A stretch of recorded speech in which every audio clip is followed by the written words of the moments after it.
नमस्कार दोस्तों। हाल ही में कांशीराम की जयंती के मौके पर अखिलेश यादव ने उत्तर प्रदेश के सभी 75 जिलों में बड़े कार्यक्रम करवाए।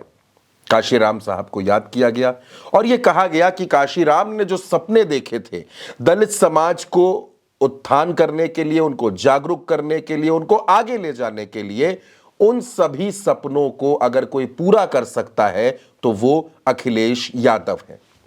अब दोस्तों, समाजवादी पार्टी का यह कार्यक्रम और इससे एक दिन पहले राहुल गांधी का लखनऊ आकर कांशीराम के लिए भारत रत्न की मांग करना, यह बता गया कि उत्तर प्रदेश में इंडिया गठबंधन यानी कि समाजवादी पार्टी और कांग्रेस की नजर बहुजन समाज पार्टी के वोट बैंक पर है। हालांकि 2024 के लोकसभा चुनाव में दलित वोट बहुत बड़ी तादाद में समाजवादी पार्टी और इंडिया गठबंधन के साथ गया। अगर अखिलेश यादव की पार्टी को देखें तो उसमें अवधेश पासी, प्रिया सरोज, पुष्पेंद्र सरोज, ये तमाम लोग सांसद बनकर आए।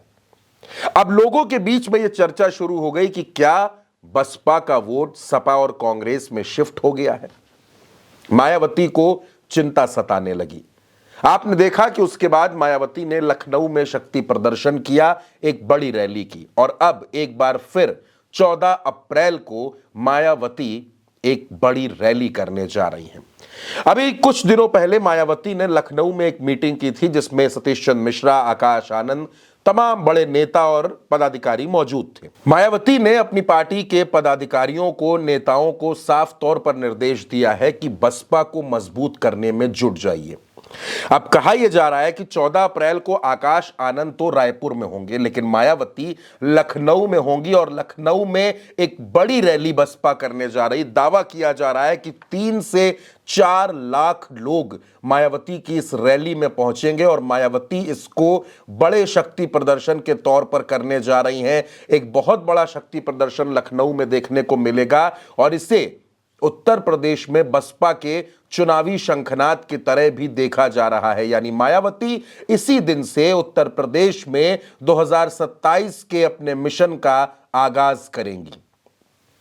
बसपा के नेताओं का ऐसा दावा है, उनका ऐसा कहना है कि 2027 में 2007 रिपीट होगा और मायावती 300 सीटों के साथ उत्तर प्रदेश की मुख्यमंत्री बनेंगी। हम बहुजन समाज पार्टी के लोग 14 अप्रैल को जो मानवर डॉक्टर बी.आर. अम्बेडकर सामाजिक पर्यटन स्थल लखनऊ गोमती नगर में बना है, यहाँ पर हम सभी बहुजन समाज पार्टी के लोग इकट्ठा होकर के बाबा साहब की जयंती मनाएंगे। पहले हमारे 6 मंडल के लोग नोएडा में रहते थे, 12 मंडल के लोग यहाँ रहते थे, लेकिन वहाँ पर नोएडा में जो दलित प्रड़ा केंद्र है वहाँ कुछ मरम्मत का काम चल रहा है। इस नाते इस बार पूरे 18 मंडल के लोग हमारे लखनऊ में जो डॉक्टर भीमराव अंबेडकर सामाजिक पर्यटन स्थल गोमती नगर में है, यहाँ सभी लोग इकट्ठा होंगे और माननीय हमारे बाबा साहब का, परम पूज्य बाबा साहब की जयंती मनाने का काम करेंगे। मायावती ने स्पष्ट तौर पर एक बात कही है दोस्तों कि किसी भी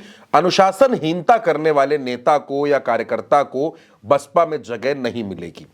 मायावती 2007 की सोशल इंजीनियरिंग वाले फॉर्मूले पर ही 2027 का चुनाव लड़ना चाहती हैं। यानी दलित, मुस्लिम और ब्राह्मण का जो कॉम्बिनेशन बना था, यह वो कॉम्बिनेशन था जिसने मायावती को उत्तर प्रदेश में बहुमत दिया था और मायावती ने बहुमत की सरकार बनाई थी। लेकिन उसके बाद 2012 से लेकर उत्तर प्रदेश में जो भी चुनाव हुआ, चाहे वो विधानसभा हो, वो लोकसभा हो, वो पंचायत के चुनाव हो, वो स्थानीय निकाय के चुनाव हो, बसपा को हर चुनाव में दोस्तों झटका लगा है। लेकिन मायावती अब एक बार फिर ग्राउंड पर उतरकर मजबूत होने की कोशिश कर रही हैं। मायावती की ये रैली जो 14 अप्रैल को होने वाली है, इसको इसी से जोड़कर देखा जा रहा है। तो क्या मायावती का ये शक्ति प्रदर्शन, ये रैली उत्तर प्रदेश में बसपा को मजबूत कर पाएगा? इस पर आप क्या सोचते हैं? अपनी राय कमेंट बॉक्स में हमें जरूर बताइएगा। भारत एक सोच को सब्सक्राइब कीजिएगा। नमस्कार।